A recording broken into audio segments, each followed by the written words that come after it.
When we begin to look at what is happening in churches, we have discovered a corollary factor. Now, let me be very careful.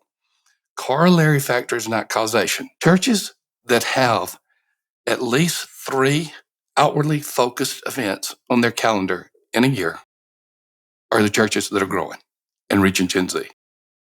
That sounds too simple. Welcome to the Carey Nieuwhof Leadership Podcast. And today we talk about what is the real difference between growing and declining churches. My guest is Thom Rainer. He is the principal at Church Answers.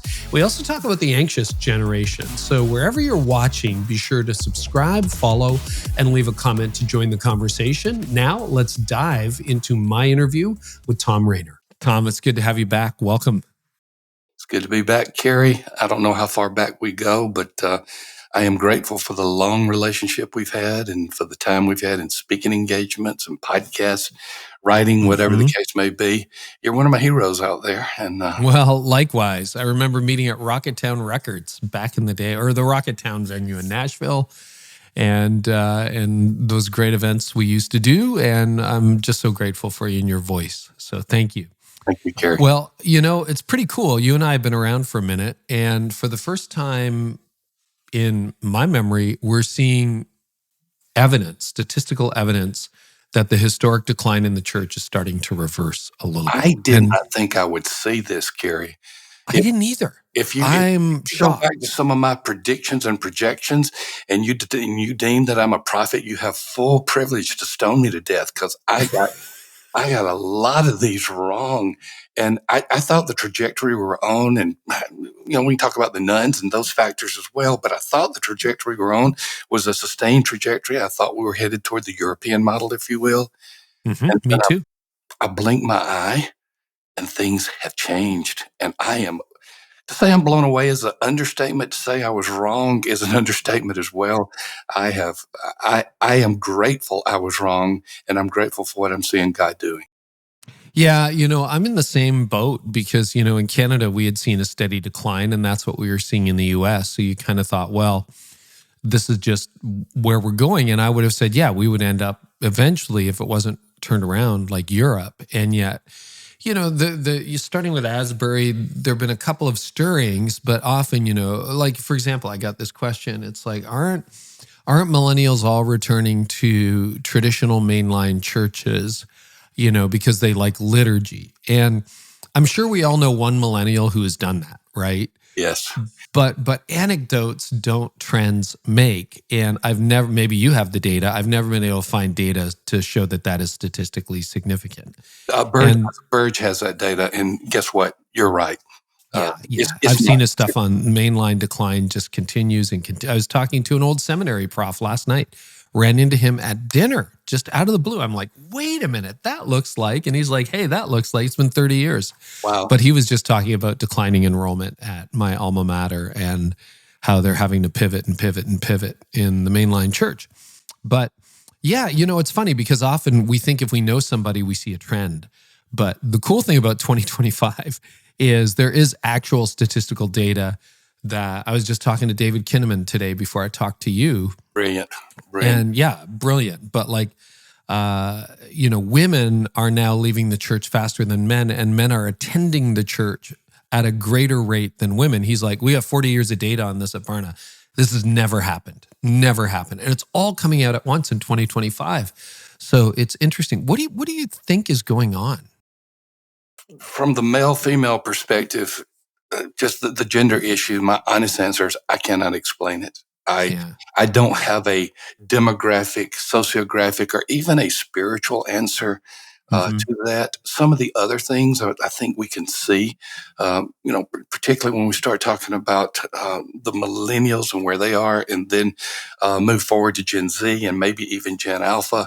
Generational trends, I'm beginning to make some sense of, but Carey, I'm so surprised at the gender trend, at the trend of men returning and females not, that I cannot explain it. There's some political corollaries that might match, but I'm not ready to say because there's this political movement going on over here that I can match it to the movement within the church. And This is one of those things I wish I could make up some statistics. Stetzer used to say, Rainer's the greatest at statistics, even if they aren't true. And so I don't have one of those. We can all make up stats, right? On the Yes. 77% of all statistics are made up on the spot. That's one of my favorite Right. stats. But anyway, no, David's doing some more research into that, which I think will be great. And I look forward to that coming out. But, even the reversal of the decline that has been documented, the number of people professing an active faith in Jesus Christ that still has significance in their life, which is something I think all evangelical Christians can agree on, right? That's sort of the benchmark. That's going up. And then I would put alongside that, without the level of importance, church attendance, returning to church, those factors. Church attendance does not salvation make, but it is evidence that you are moving into some type of accountability and discipleship mode within a larger body. And you know me, Carey, you've known me for a long time. I love the local church, warts and all. And this is encouraging to me to see that it's not only a movement of conversion of people coming to Christ, this is a movement of people coming back to church. And I can't write books fast enough to keep up with the movement. I want to write this one. I want to write this one. I have a book coming out. This is not a plug. I'm talking about the books I've written. But I have a book coming out in 2026 that is basically about how Gen Z is really rejecting a lot of the digital world. Not totally, not completely, but they're seeing that there's something else in their lives. Right now, I'm calling it the revival of the analog church. And even though it's not purely analog, we're seeing these things, and particularly in Gen Z, and probably more in Gen Z males, they're saying, we've tried a lot of things, and we have been shaped by a lot of things, but we're more messed up than we were when we started those things, whatever they were. And we can refer to, we can talk about the smartphone. We can talk about the smartphone with social media. We can talk about polarization and all those issues. The Gen Z has come back and said, this is the Rainer paraphrase. So this is the Rainer standard version, the RSV. It ain't working. It just ain't working. And they're smart and they know it. And so if it's not working in their lives, they're asking the question, what is there? And some of them are returning to the faith, and not just their parents, but the grandparents and their great-grandparents. And again, Carey, I want to be careful. I can get excited about something, and then tomorrow it changes. But this does seem like a sustained trend, and I'll continue to watch it. I'll listen to people like you and David Kinnaman and others who keep an eye on these things, and Ryan Burge and others. And because I want to know what God is doing so I can be a part of it and maybe in some way help and resource it in the midst of it. Well, God willing, my book on AI will be coming up, AI on the Church, in 2026. And the thesis is that the church's future direction is human connection, that as the world becomes more digital, we need to become more human. And there'll be a lot more to say on that down the road, but I couldn't agree with you more. One of the paradoxes, though, and this is one of the reasons we're going to talk about Gen Z and the return to church and all of that, but one of the reasons I always love talking to you is, so many congregations, like on the ground. You spend a lot of time consulting, doing work with church leaders on the ground. And I think what we're seeing is an uneven distribution of the statistical reversals that we're watching, right? So Gen Z is in revival. There are some pastors listening to this who are like, yeah, and we are out of room, and they're lining up at the door and we don't know what to do. But there's probably more pastors listening to this who are like, yeah, we haven't seen one in the last 10 years. It's a bit of an unequal distribution. Can you talk about what you're seeing? And particularly, I want to know what the similarities are in the churches that perhaps aren't experiencing revival. And I'm going to say yet, because I'm an optimist. Yet, sure. But they're not seeing it yet. What are the similarities in those churches? Like, what are they doing, not doing that might be a factor in them not seeing this resurgence? Well, first of all, you're right. It is unevenly distributed. We cannot look at a set of churches and say, of these churches, we're going to project 96% of them will be in some type of revival or addition mode, and that they will see great numbers in their churches. So you're exactly right there. So that's point number one. Point number two, when we begin to look at what is happening in churches, we have discovered a corollary factor. Now, let me be very careful. Corollary factor is not causation. So when you talk about corollary factors, you have to be very careful because many people say, well, let's go do this and then this will happen. I am not saying that, but I can say that we have isolated the churches that have gained and isolated the churches that have lost. And there's usually no such thing as a plateau. There's usually one way or the other. So we have two sets of churches. Now, this is not as much large quantitative research as it is significant qualitative. We have a lot of churches, several hundreds, but not tens of thousands. So I want to be careful on both ends. I want to be careful that I'm making a statement that I'm suggesting has some type of causation to it. And I want to be very careful to say that I have a significant enough population to make a point. So is that enough caveats at this point? I mean, I'm sitting on the edge of my seat. What is it? Covered myself fully on this. So we began to isolate the factors and it started in consultations. It expanded beyond that because in the course of a year, we will do, in terms of on-the-ground consultations, we'll probably do 50 or 60. So, that's not a large number. So we started expanding it. It's anecdotal, but it's good anecdotal. Yeah. And so we started expanding it and we started asking denominational and network leaders, will you look at these churches for us and give us some information? So when it was all said and done, we had the two stacks of information, the figurative stacks, not the literal stacks. And we came away and said, look at this. And it's so simple. Churches that have at least 3 outwardly focused events on their calendar in a year are the churches that are growing and reaching Gen Z. That sounds too simple.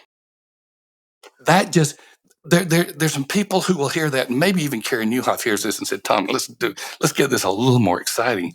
But the reality of it is, if there were 3 outwardly focused things, and a thing can be loosely defined, but largely attempt to reach people in your community and bring them into your church. Not just a ministry, but attempt to reach people in your community. We get very particular on that type of definition when we work with churches. If there were at least 3 a year, then that church had a high likelihood of not only being in a growth mode, but a Gen Z mode. Now, when I say Gen Z mode, I mean a Gen Z growth mode. Yeah. What's going on there? Well, this is almost Matthew 9 or Luke 10, depending upon which pericope you want to compare. But it's basically, there's a harvest out there. We just need to send workers in the field. So pray to the Lord of the harvest that there will be workers in the field. Yeah. So what have I done? I've gotten very traditional on the outreach mode. I've gotten biblical, and I'm not doing anything cutting edge right now. I'm just giving the facts of this. So we have this data, and we know now, according to other research that we have done, that Gen Z is waiting. They're waiting for the invitation. They're waiting for the connection. They're waiting for someone to come to them. If a church does this very poorly, they're going to be much more likely to see them come if they don't do it at all. And so 3, and if you do 4, oh my goodness, the correlation jumps up almost to 0.9, which is unheard of, but certainly in the 0.75, 0.8 correlation when you look at 3. And Carey, the obvious question is, what does that mean?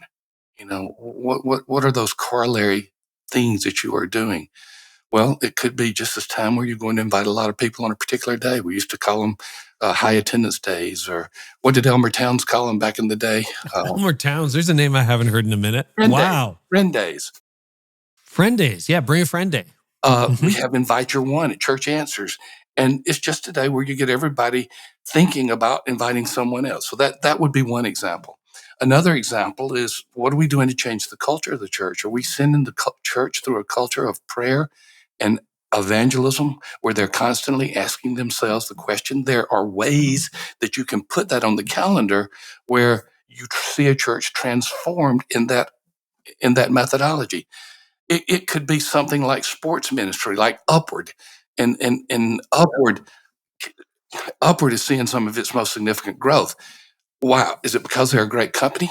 Yeah, they are a very good company. I love those folks, but it's more. It is the fact that they have an intentional ministry to reach the community through sports. And Some of it is easy. This sounds like an advertisement for Upward, so forgive me. But no, we know those guys. They're great. They partner with us on the podcast, and that's it. It's not a church league for sports, right? It's a community league. And they have something as easy as a 5K, where you just have one person in the church organize it, and people in the community come and run the 5K. Their big growth engine, by the way, is pickleball, so that's fascinating. There you go. That is a sport that won't go away. Yes, yeah. But that's what's going on. It is plain and simple. When churches attempt to reach people, guess what they do? They reach people. Who are they primarily reaching? Gen Z and maybe to a little bit Gen Alpha, depending upon what the family makeup is. I could go on and on about that. I don't want to overstate it, Carey, but that's what we are seeing in the churches that are growing versus not growing more than any one thing. Today's episode is brought to you by Fund the Future Masterclass. Church leaders, maybe this feels familiar. You cast vision, you preach faithfully, but when it comes to finances and generational giving, you hit a wall. You ask your congregation to invest, and suddenly the room goes quiet. Maybe you launch a giving campaign, and by Monday, you've got pushback, an email inbox full of, hey, why'd you say that? Right? Listen, I've had that tension too. But here's what I've learned. Leading a generous, fully funded church isn't about gimmicks or pressure. And that's exactly why me, Craig Rochelle, Chris Hodges, Ashley Woolridge, Dan Clark, and others created the Fund the Future Masterclass. It's a step-by-step program to shift your church from transactional giving to transformational generosity. Together, you'll be equipped to lead with vision, strategy, and tools to grow giving that's sustainable and Spirit-led. Enrollment is open now, so click the link in this episode's description to get started. This podcast is brought to you by Belay. Well, what if your message could reach further without adding more to your plate? So you were called to ministry to change lives, not to chase algorithms, design graphics, or manage marketing campaigns, yet too many pastors do that. And way too often, the urgent demands of digital outreach pull you away from what matters most, leading your people and sharing the gospel. You shouldn't have to choose between reaching more people and staying true to your calling. That's where Belay's expert marketing assistants come in. They help pastors like you grow your market presence without growing your to-do list. If you're not sure how to start, here's what you do. Download Belay's free resource, 15 tasks a pastor can delegate to a marketing assistant. You'll discover exactly what to hand off so you can focus on your calling, not content calendars. How do you do it? Well, text the word Carey, C-A-R-E-Y, to 55123. That's Carey to 55123. Let Belay help you lead with greater focus and greater impact. So 3 outwardly focused outreaches a year. Now, just to go a little bit deeper, because I want to spend some time on that.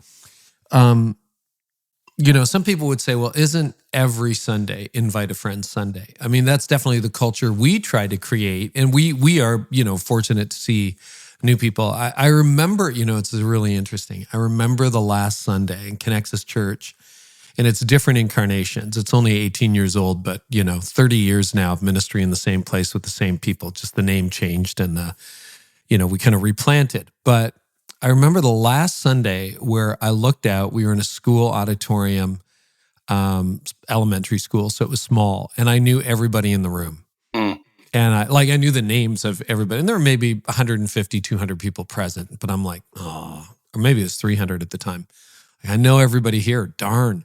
And I thought, Lord, I don't want to teach in front of the same people for the rest of my life. And that was the last Sunday that every Sunday, I'm pretty sure consistently now for almost 25 years, we have seen new people every single Sunday. But part of that impetus was you guys go do evangelism, invite your friends. We're going to create a great environment for that.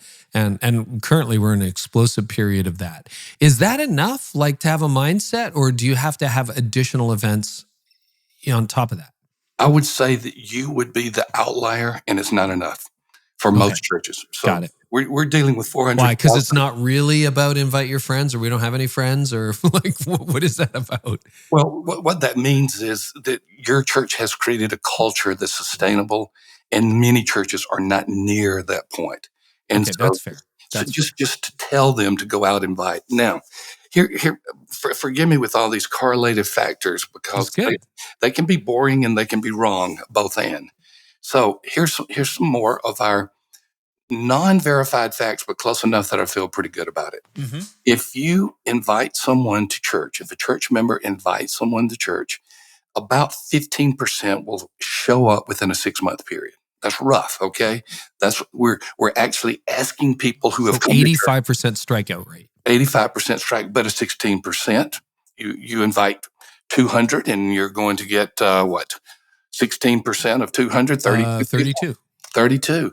And if you're in a church of 150 with a median-sized church at 65, you're doing pretty well. So, so that's one thing. But listen to this one.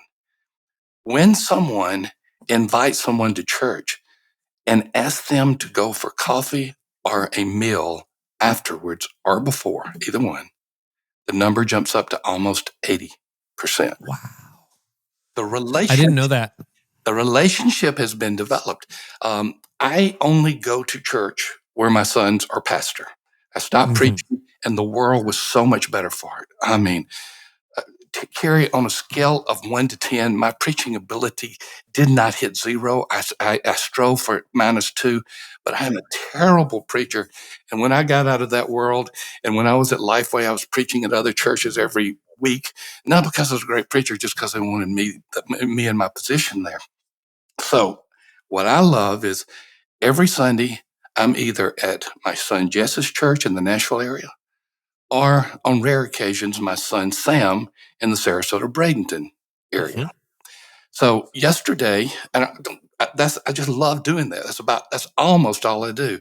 Yesterday, we had a outreach meeting. It was a meeting of those who are in the welcome ministry and related. And Jess gave that stat to them. Jess, my pastor, the one that I just shared with you. And there was a audible gasp among his church runs about 200, so there was probably 20 people there. And there was this audible gasp about, wow, if we just invite them to a meal. Now, in that room, as an illustration, which was kind of neat, there were 8 people that Nellie Jo, my wife, and I had invited to church and taken to a meal.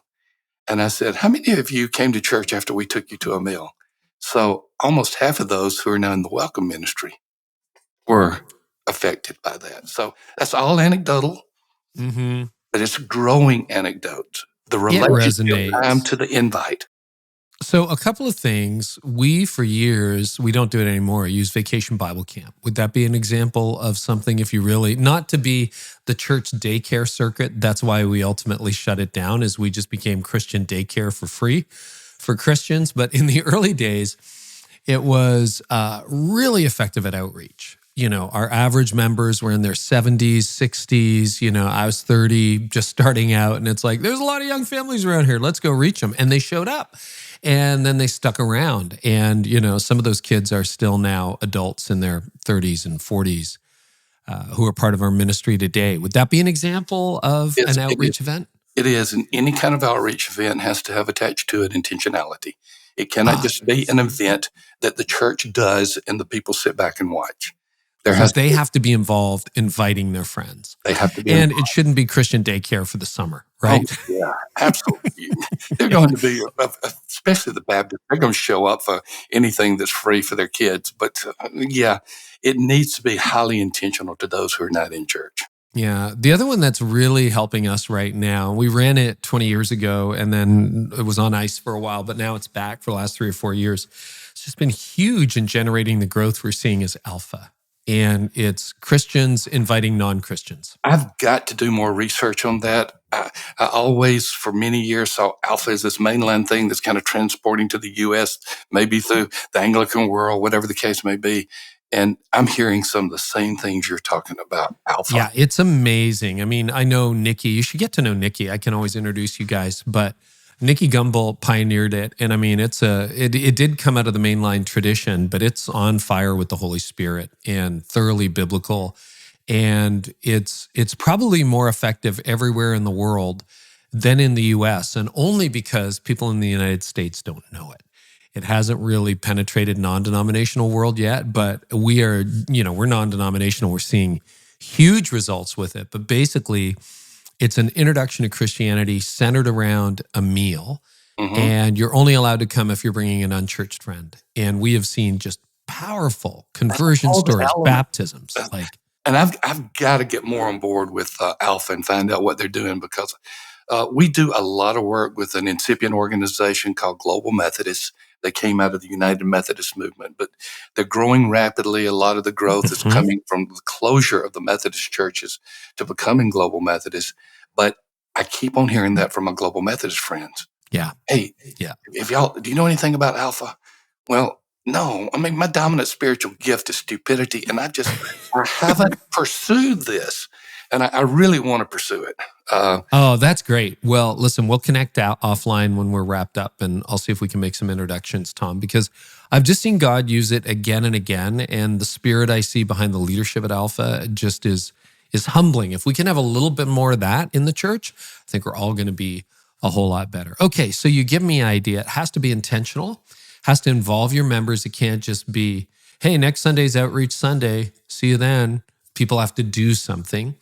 And maybe once in a while you can create a culture that permeates your church where you've got a sustained invite culture, but you would say that's the minority. Well, it's a distinct minority. And I would add to the factors you just described, it has to be prayerful. We assume that, but many times the assumption means we don't do it. And these things are not the work of humanity. It's the work of the Holy Spirit. And I know I'm stating the obvious, Carey, but many times I do too many things where I don't ask God what he wants me to do. I just go ahead in Tom's power. Yeah, fair. Same. And it just fails miserably. So it sounds to me, from how you're describing Alpha, and what I need to learn is that it has all of those elements together: intentionality, prayer, unchurched, lost people, studying the word, coming together, meals. It sounds like Alpha was it before a lot of other things were it, even though Alpha's been around a long time. It's pretty amazing. I've vetted it on numerous levels, from being part of it to getting to know some of their top leadership, and I'm just totally impressed. And it's all those things. So because you spend so much time with so many different churches, and you really have a heart for the small church, which is really the normal church, I think you normalize that language. I think the median attendance now in the U.S. is something like 65, 50 people on a Sunday. When you're thinking of a church like that, and we do have people who listen to this podcast who don't lead mega churches, right? There's a lot of people listening who are like, yeah, that's our church, or I'm trying to turn it around, or I've been there for 20 years and we're not seeing momentum. And I'm saying this with great affection and love, how are those leaders getting in their own way? Oh, gosh. I mean, they're getting in their own way much like I get on my own way. First of all, they have a sense of despair. Many of them do. And that sense of despair leads to greater despair. And I'm not being disparaging, no pun intended. Yeah. No. I'm just simply saying they're going into leadership with a mindset that it cannot be done. Now, why? They've been beaten up so much. They many of them have scars that they can touch, and they still hurt, metaphorically. And so they now play defense, and maybe even fearful defense, more than they play offense.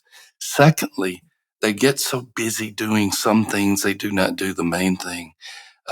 When we look at the book of Acts, and we know the story of how they gave their attention to prayer and the ministry of the word, well, what happened right after that? There was another explosion of outreach, because the leaders of the church said, we cannot give our attention to everything.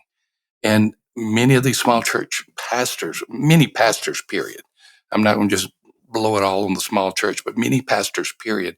They are too busy doing things that don't move the needle whatsoever with the Great Commission. And as a result, the church does not move. Now, so what are some examples? Like, I still hear once in a while about committee meetings, and I'm like, seriously? Really? Committees? Like, is it that kind of stuff? What are they doing? Oh, in some, I'm not going to mention the denominations because I have too many friends, but in some denominations, you actually have the prescribed committees that have to meet according to your denominational agreement. And I'm working with the church, or our team is working with the church right now, and they asked the question, well, what would happen if you didn't do it? And they said, well, we've never done it. We don't know. is the judgment of God going to fall on you? Or is a bishop going to come and tell you that you cannot belong anymore? So yeah, so many committee meetings, so much pastoral care that can be delegated, equipped to others, not avoided, but delegated and equipped to others. I was looking at my some comments on my blog today, and one of the persons was obviously a church member who did not get visited in the hospital, and Oh boy. I can't remember if it's a he or she. Doesn't matter. And that person was talking about how we left the church. We're now just watching TV, and we're sending all our money to that person. And I almost did this, and that it would have been so ungodly of me. I almost wrote and said, "You are the paradigmatic example of someone who believes church is for me, and that's what you pay your money for. And if you don't get your way, you're going to leave." I didn't. I'm glad. But Well, maybe they're listening to this podcast. good for you. And you know what? I can promise you the TV preacher is going to visit you in hospital next time. I almost wanted to say that too, because they even named the TV preacher, and I said, "Oh my goodness!" But that still is taking place, and our data was pretty much following what was taking place with the fact study, and we were faith community. I'm not getting my acronym right, but anyway, we were right around 65, and I told Sam, who is now president of the company, I said, "Sam, I'm seeing anecdotal numbers that the number's going to go down to 50. I'm going to put that in my book." He said, "Don't do it." He said, "Because your book will be wrong." He said, "It's going to stay 65. Wait till the next batch of numbers come out." I went ahead of his instincts and I put 50. So there's one data point in my latest book, The Anxious Generation Goes to Church, that's wrong. It should. Oh, he was right. It was 65. It's still 65, not 50. Darn. Oh, well. I was going based upon trend lines, and he said, "No, the trend line's stopping, Dan. I can tell you." He said, it's stopping right at 65. He said, I wouldn't be surprised to see that number start edging up in the near future. Yeah. Well, because you have this thing where the bigger churches are getting bigger, like multi-site is a driver of a lot of growth. And then a lot of those smaller churches are just fading away. So it kind of makes sense that the median or average are going to trend up. Yeah. So I'm glad you mentioned your new book, because you, first of all, write books at a rate faster than most people read them. And you're talking about the anxious generation, which is mostly Gen Z and some Gen Alpha. And you were really impacted by Jonathan Haidt's work, right? The anxious generation. And you've taken his research and applied it to church, which I think is brilliant. Well, Jonathan Haidt is brilliant. And for me to give accolades to someone whose worldview is so different than mine, just to let you know that he is brilliant. He's an agnostic Jew. So for me to take this information and say this is good for the church is accolades to Jonathan Haidt and the work he did. I was working on a book proposal. It was due. I have a certain schedule that my publisher asked me to stay with. And so I was on that schedule, and I was about 2/3 of the way through with the book. And the Anxious Generation book showed up. I had pre-ordered it, and it showed up. And I got my Amazon box out and ripped it open and said, "I want to take a little break." Well, I took a long break, several hours. I kept on reading Anxious Generation by Jonathan Haidt. 2 or 3 a.m., I said, "I'm going to take a nap." I took a nap. And then whatever hours followed, I finished the book and I walked away absolutely stunned with what I had read. Absolutely stunned. He was telling us why a generation is having such mental, emotional problems. He was nailing it with facts. He was nailing it with data.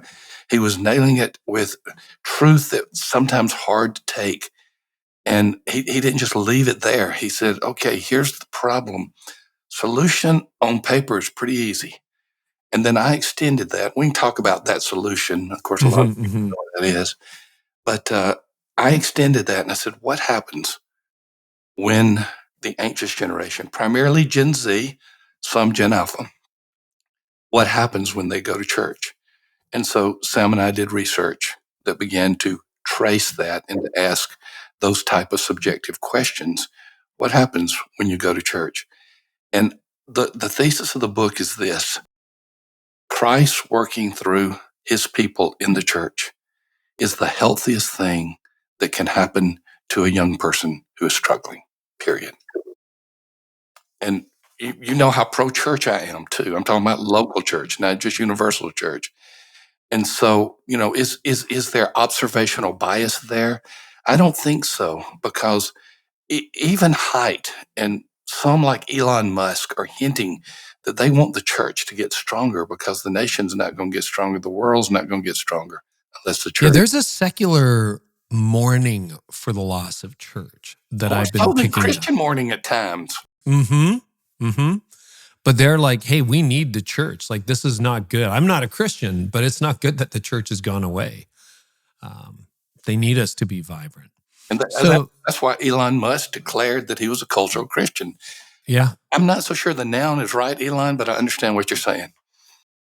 One of the threats to Gen Z that you talk about, because, anxiety fuels a lot of their day-to-day existence, is polarization. So on the one hand, it's good to pull that out and highlight it.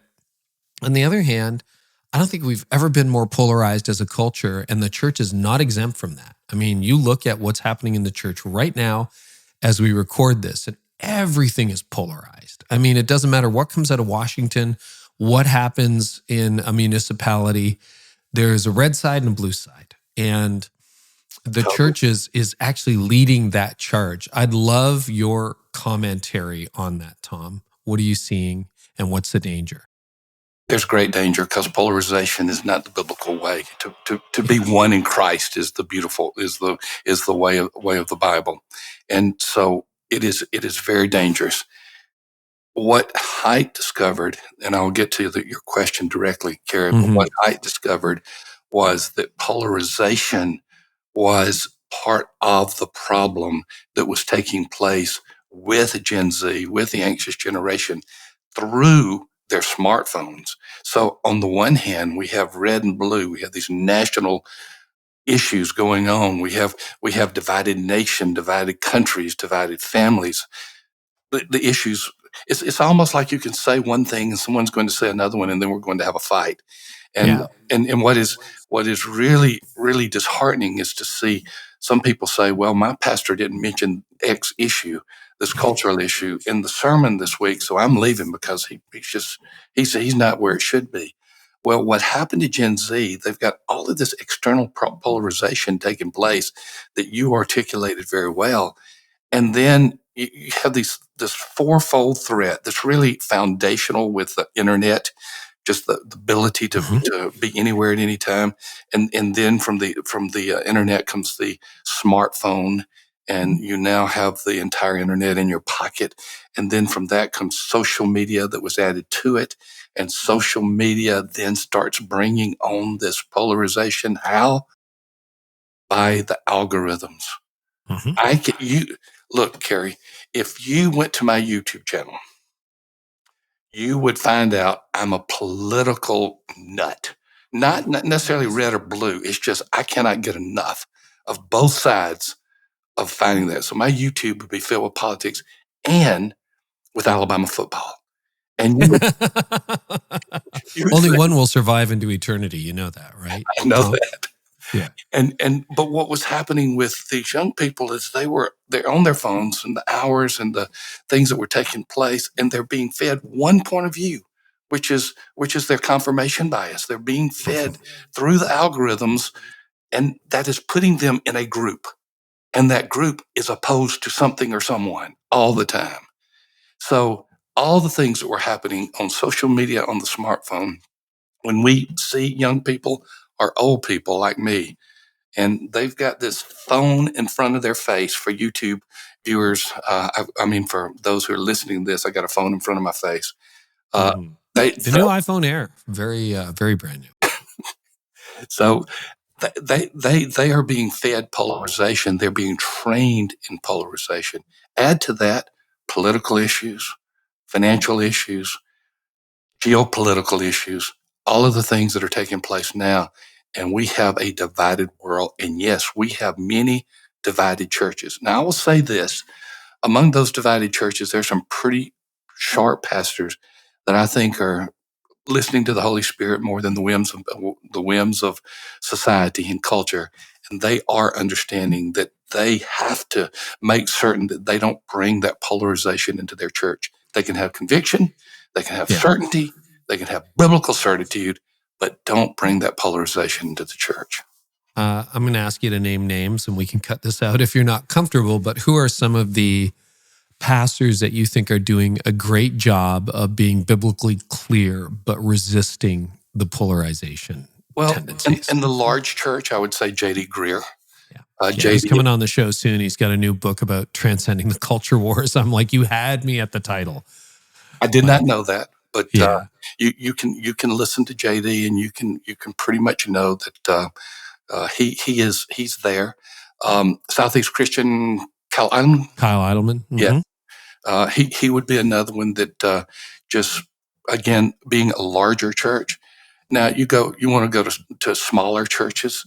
For those of you who never have heard of this, go to Thom Rainer, and he's at Church Answers, but he's also pastor of it's not that small, about 800 attendance church in Bradenton, Florida, or his younger brother Jess Rainer. And again, I'm touting the Rainers, and there are a lot of others that are out there. But Matt McCraw, First Baptist, Bartow, Florida. One of the sharpest young pastors I know, and he's got it. And he's one of these pastors, Carey, that is in Bartow, Florida, that is not in the growth corridor, and he's holding it steady. They've had steady growth, but he wants to stay there. He wants to make a difference. That's amazing. I was saying to you, I'm still where I started 30 years ago. I haven't moved. That's amazing. So, yeah, it really is. The 3 original churches are like a 5-minute drive from my house, which is really amazing. Cool. I love that. Yeah, I love it too. There's a part that gets sweeter about that every year. So thank you for those names. I appreciate it. And feel free to mention your kids. You should. What is the difference? What are they? How do you survive the polarization? Like, how do you make sure that, okay, I'm not just going to hide from the culture. I'm not just going to bury my head and pretend I don't live in this era, but I'm not going to participate in the polarization? That's sort of my first question. Well, for one thing, they go to cultural issues from Scripture, not from sides. But so the culture war people, they're like, well, the Bible says this on abortion. The Bible says this about voting. The Bible says this. The Bible says this, but they are already divided. They already are on social media using the Bible as a weapon instead of an apologia for the gospel. Weaponized Scripture. Yeah. It is. Yeah. So totally Scripture. I can go to any of those pastors that I just named, and I can tell you, where they stand on biblical cultural issues, but they're not creating wars with them. Secondly, look at the life of Christ. Yeah, there was times that he got really mad at primarily just the religious people, not the world. And his life was one of bringing people together, of joy, of unity, of peace. And I don't want to make this soft and mushy, because there's all kind of biblical cultural issues that need to be discussed, but you don't have to do it in such a polarized way. A lot of it is just how you articulate it in your demeanor and your disposition in the midst of all of it. So, hey, go to some of those pastors that we mentioned. They all have. You can listen to their sermons online and just follow what they do. Don't repeat their sermons, but but you'll pick up the vibe soon enough. Exactly. Yeah. So what that means, I guess, even as someone with strong Baptist ties as yourself, is there should be people who vote on both sides of the aisle in your church. Is that right? Yeah. And again, for me, you would have to tell me. You'd have to ask me, what the particular issue is, because, if there's a gospel-centric issue, and again, people define that a little bit differently, but if there's a gospel-centric issue, I would hope that my people people in my church would not be voting on a particular side that was not biblical. But on many, but you're not kicking them out if they do. No, not kicking them out. I hope I don't even have to know what they're doing and necessarily how they're voting. I hope they would feel comfortable in my church or in my son's church. And I think they do, regardless of their positions. Yeah. So when you have a non, let's say, polarized church where people, we did this event a couple weeks ago in Dallas as we're recording this called The Art of Leadership Live. And I want to be careful what I say because this is part of the secret sauce, but you have people who have different views on today's issues sitting around the same table, getting along, praying for each other, encouraging each other, learning from each other. And it's almost like the storm has stopped for a minute and we just spend 3 days together and then we go back out into the storm. And I see that as a hopeful model of church. It's theology on a tether. I don't, believe it or not, have a monopoly on truth. I don't know whether you do, Tom, but I do not.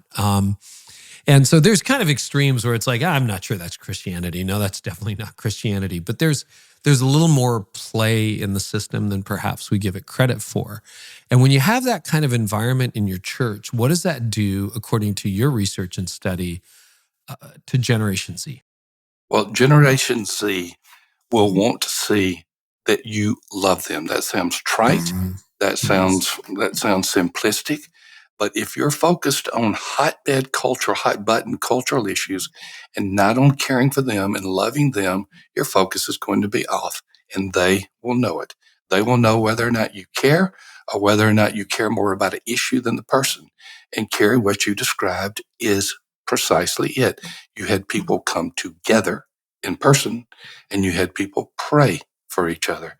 It's amazing what happens when people come together and talk and pray. And it's amazing what Gen Z will do when they see that that is your MO, and that is how your church moves forward in the power of the Holy Spirit. So it's almost like, they need to know that you love them more than you love what they think. Boy, you need to go clip that and put it on a board and just save it somewhere. You need to know, they need to know that you love them more than what you think. Yeah. Because I think that's what the culture's, I can only love you if you agree with me. We can only share a meal, Tom, if you and I are 100% aligned on these issues. One of the most dynamic Christians I know that gets that is this girl that I married 48 years ago called Nellie Jo. And I have been so amazed. For example, I'll just go in and say this, at the number of friends that she has in the homosexual community and in the Nashville area, in the artist community. And they know exactly her views on sexuality. They know exactly where she is. But they also know that she loves them as a person. They also know that she loves them for who they are as a person created in the image of God. And they accept her. And they listen to her, and she listens to them. I wish I would follow the example of Nellie Jo a lot more, and I would be much better. 48 years, you'd think I'd get it by now, but no. But that would get you kicked out of churches for even saying that, Tom. Yeah, but you know that. Churches in your tribe would kick you out. Well, again, I'm non-denominational, so you can decide what my tribe No, is. I know. But I understand what you're saying. Yes, in some of those churches it can. And those are the churches, by the way, that may have bursts of growth based upon issues, but ultimately they're going to decline because they're not reaching their community. I got some, your research is always interesting to me, and I want to get to a couple of specific findings, but what else did you learn about Gen Z that shocked you? They are so open to something different than what they're doing now. I knew that was a possibility, but for us to interview them and for them to have an openness to doing something totally different than the life they've had, and that can be defined in a number of ways, and a number of aberrant movements can capture that, but also the church can capture that. Because if they get connected with a fellow Christian, if they get connected with a fellow Christian in the fellowship of a church, well, that's the thesis of the book. The anxious generation goes to church. I was absolutely amazed that they had that openness. Here's another thing. They like the church more than the church likes the church, at least from okay, I'm glad you raised it. I wanted to get to that. Can you explain that? Unchurched people actually value the church more than Christians do? I couldn't believe the stats. Well, it takes a little peeling back of the onion layers. Sure. There is something that is there. And I'll just do it in my typical simplistic way because I don't have another way. So what we found is we found the reverse halo effect. And here's an example. My middle son, Art, when he was a teenager, he's now 42. When he was a teenager, he would tell me, looking back, Dad, I thought our home was really messed up. I mean, I thought y'all were strict and backwards. And I really thought my home, and then I got outside the home and I found out, hey, it wasn't so bad after all. In fact, it may have been good.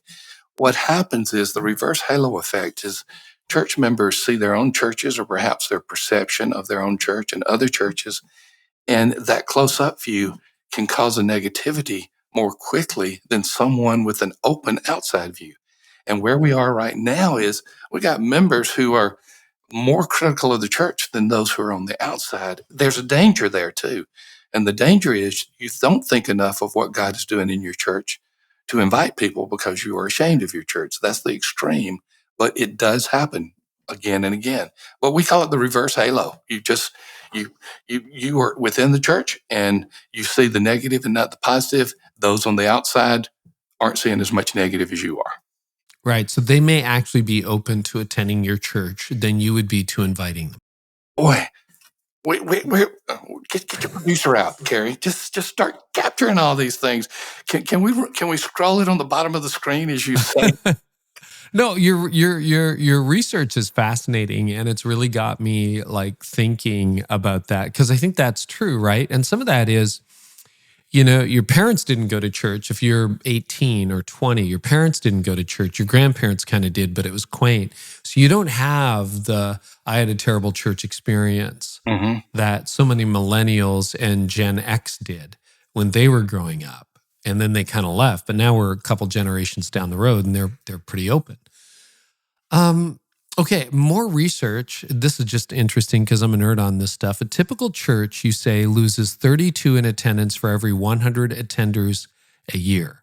Did I get that right?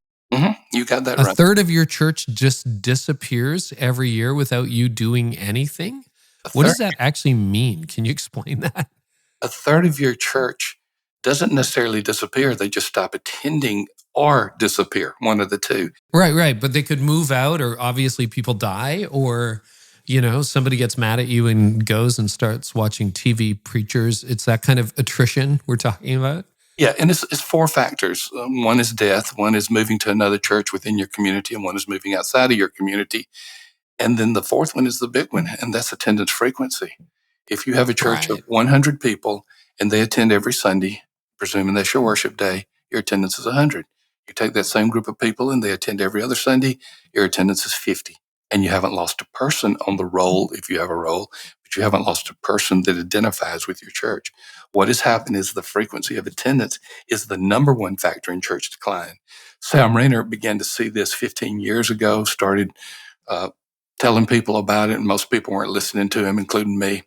And finally, a lot of folks are beginning to say, that's what's happening to our church. We have elders who were here every Sunday, and now they're here every other Sunday. And those are some of the most committed members, presumably, in the church. So yeah, you're losing a third of your church, but the biggest number are those who are not there. That's an attendance number. That's not a membership number. So that's where you're losing them in the attendance factor. So even if they haven't left, they're not there. That's right. Yeah, my parents would be a good example. They moved into an assisted living facility. They're very much behind the mission of the church, but I haven't been there in person in like the better part of a year just because of health challenges, et cetera, et cetera. Okay. And some of the church members are in different rhythms that are less frequent. And you can look at all the factors behind it, but it's a reality. Well, even, the funny thing is, I think it was Mark Batterson who told me with the high turnover in DC, like about every 4 years, everybody loses their job and starts over again. And then you've got military and you got all kinds of stuff in DC. He will, by not even angry people leaving his church. And it's a pretty young church. 20% are gone every year. So if he doesn't grow by 20%, He's at 0% growth. Now, they've had a really good track record in that area. Mhm. But if you think about it, there's not a lot of companies that automatically lose 20% right out of the gate on January 1st. But that's the reality for churches, right? That's the reality at the attendance level. The membership level would be a whole different thing if you count members in your church. But at the attendance level, the median is going to be about 1 out of 3 will not be there next year. On a typical Sunday. Wow. Okay. Other stats. The number of church members it requires to effect one conversion. So in 1980, and again, tell me if I got this wrong, but I was trying to copy it. 41 members in a church would result in one conversion. In 2010, took 78 church members before you had one conversion. Now it's 93 church members to produce one conversion. I've never seen a stat like that. What does that mean, Thom? That goes back to 1996 in my research. Now, if I have 1980, I'm using other research. But 1996, I wrote a book called Effective Evangelistic Churches. And I said, how can I determine? That tells you something. I'm really old, Carey. I am really, really. I wrote a book on evangelism in 1996. But that book, we said, how can we tell if a church is evangelistic?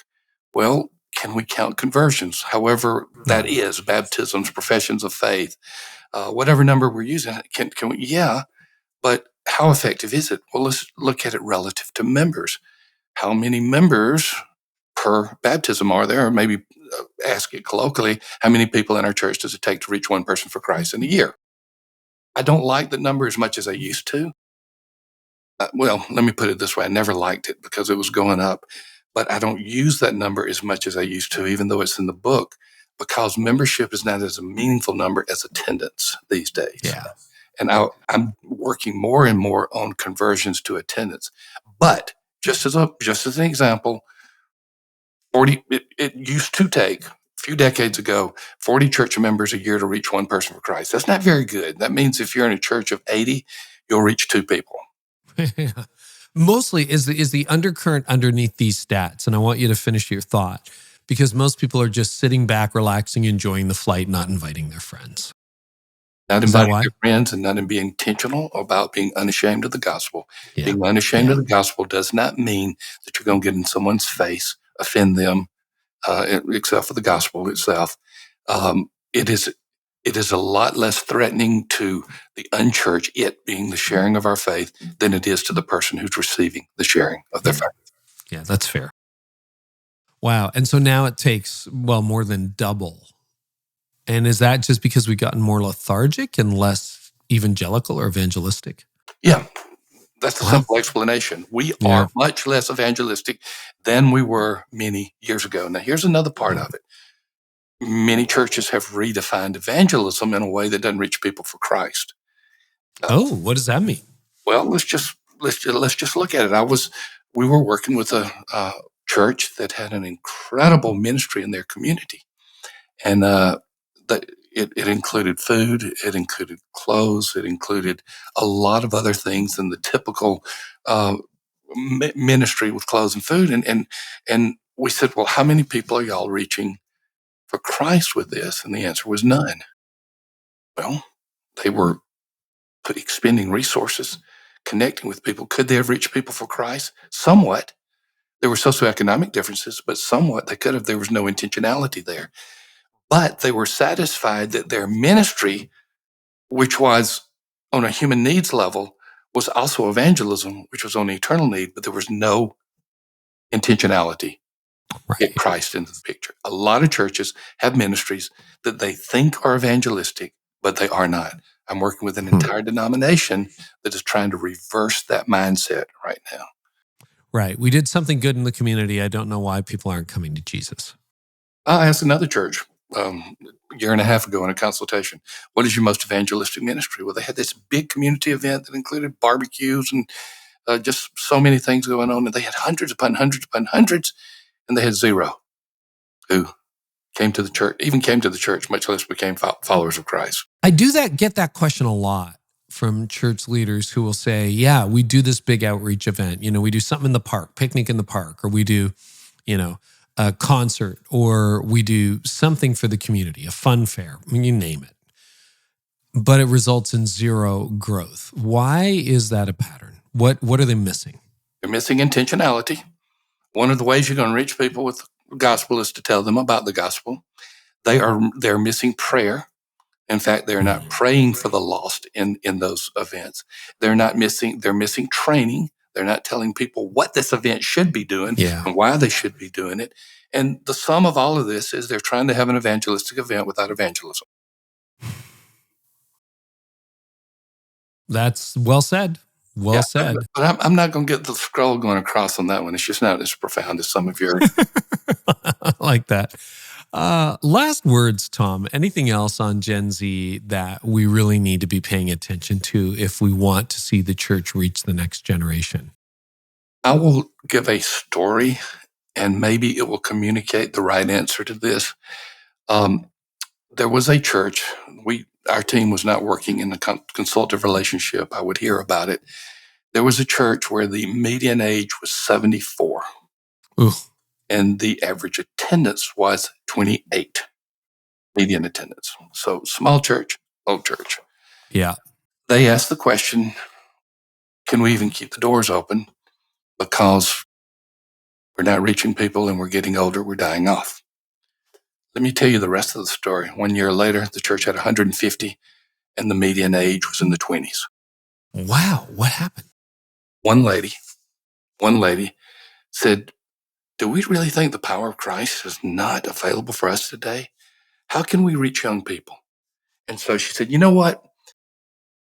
I went through an ugly divorce 30 years ago. And I remember my time as a single parent and how I just needed someone to talk to help, or even a babysitter. Said, I'm going to put out a Facebook ad or just a Facebook post. And I'm going to say, hey, if there are any single moms around and you just want to get together and talk, maybe study the Bible, here's where we're going to meet. I don't remember exactly, so I don't want to say a number, but I think about 30 showed up the first time. Well, it was outside of the church, but the more she got to know him, the more she brought him into the church. What happens when you bring single moms into the church? You have kids. And the church just said, it really can happen. God can really do this. So my final word, if I could use that phrase for this podcast, Carey, is God is not done with these churches. Don't think he is. Ask maybe the trite and simplistic question, what can God really do through me if I'm obedient to him to reach others with the gospel? Wow. Thom, this has been a delight as always. Thank you so much for the work you do with so many churches and keeping us all abreast through your books and your podcast and your writings, your blog and everything. The new book is called The Anxious Generation Goes to Church. It's available everywhere. If people want to track more closely with you, where is the best spot to go right now? Churchanswers.com. That's the organization. And then on social media, it's always Thom Rainer, Thom Rainer. So either one of the two. Thom, thank you so much. Thank you, Carey. Always great to be with you, my friend. Always a privilege.